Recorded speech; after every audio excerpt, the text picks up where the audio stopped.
There's not a lot of fingering going on here. There's a lot of open strings combined with a couple of fretted notes. So these are really interesting ways to look at the fretboard. So I'm going to break it up for you, and remember what I said, to look at these principles and to study them and think about them as you do them, because that's going to help you. It's going to help you in the long term to really understand what's going on and come up with your own things then. Okay, so let's start. So we're not going to worry too much about the names of the chords here. I'm just going to talk about what I'm doing and what I'm thinking about as I'm doing them. So basically, the first shape is we've got an E root note at the 7th on the A string and another E root note over at fret 12 on the high E string. So both of these are the root note. Play them together, they sound like that. If you're wondering how I'm doing that, what I do is I use a pick on the 5th and a middle finger on the 1st string. That is referred to as hybrid picking. So all you got to do here is just make sure your first finger mutes the D string, and it probably will by default, but if it doesn't, just make sure it is. And we strum through it. We've got the open G and B string with that. So we have all the makings of the E minor chord. The root, the G is the 3rd, and the B is the 5th with the next octave E. And what we're going to do is we're going to take that principle, we're going to move it down to the 3rd position. So this is our G/C. So as you can see here, there's a pattern because I just did this. And then we've got this. The difference here is, and although you could do this, is that I'm not using two of the same note. So it's not C here and C there, which would sound like this. So you definitely could do that. It's quite a stretch though, so if you're not used to stretching that far, it could present some issues. But luckily we don't have to worry about that because we're going to be playing a B. So this time we've got the C root, well actually the bass note, not the root. We've got the B at the other end on the high E string, and we've got the G and B notes. So the G and the B are, the G is the root, the B is the 3rd, and then it repeats again the higher octave. So that's the G, B, E strings, and then the C is in the bass, hence G/C. And I'm going to have to take my hand off at that point. It's aching a bit. Right, so what you'll begin to recognize here is the pattern basically is the fretted notes are on the A string and the E string. And we're using the open G and B strings with those. So I guess, you know, you could just pick out any combination you wanted to try out. These are a few of the options. It just depends on how far you can stretch, I guess. So E-7, this is bar 3. We have the E note again, which is our root.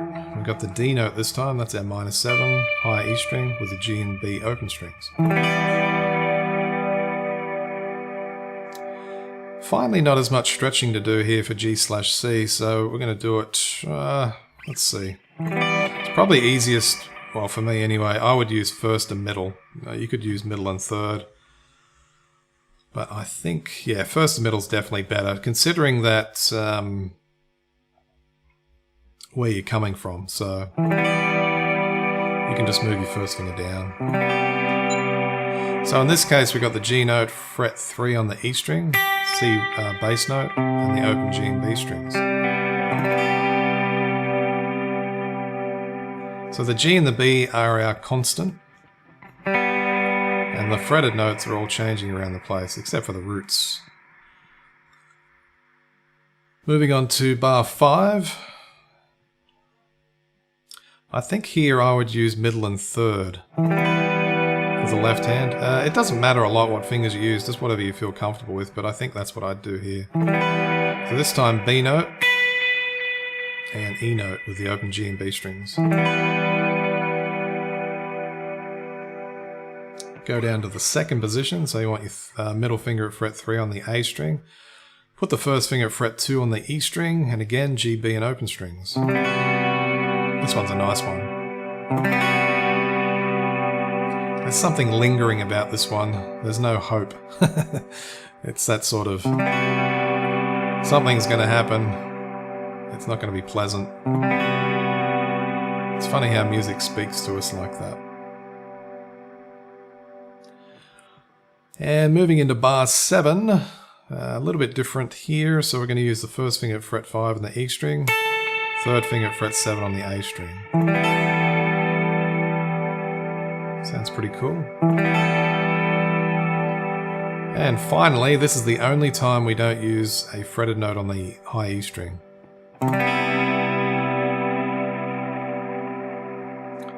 So if I could break this up in a nutshell, like theoretically, I would say that it's melodic scale tones. Well, let's not say melodic, it sounds really ridiculous, but just scale tones on the E string mixed in with bass notes on the A string and the constant of the open G and B strings.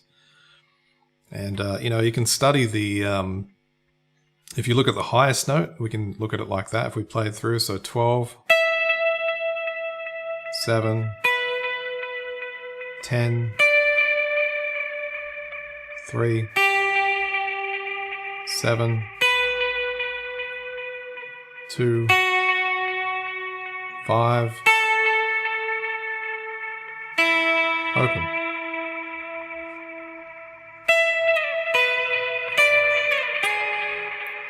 Jesus, that sounded horrible. Let's do that again.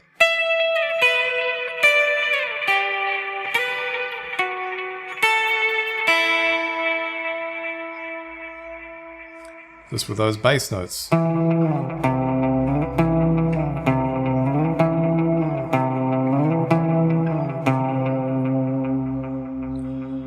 So the bass notes inferring there the progression, and in the case of the E note, it's basically just minor.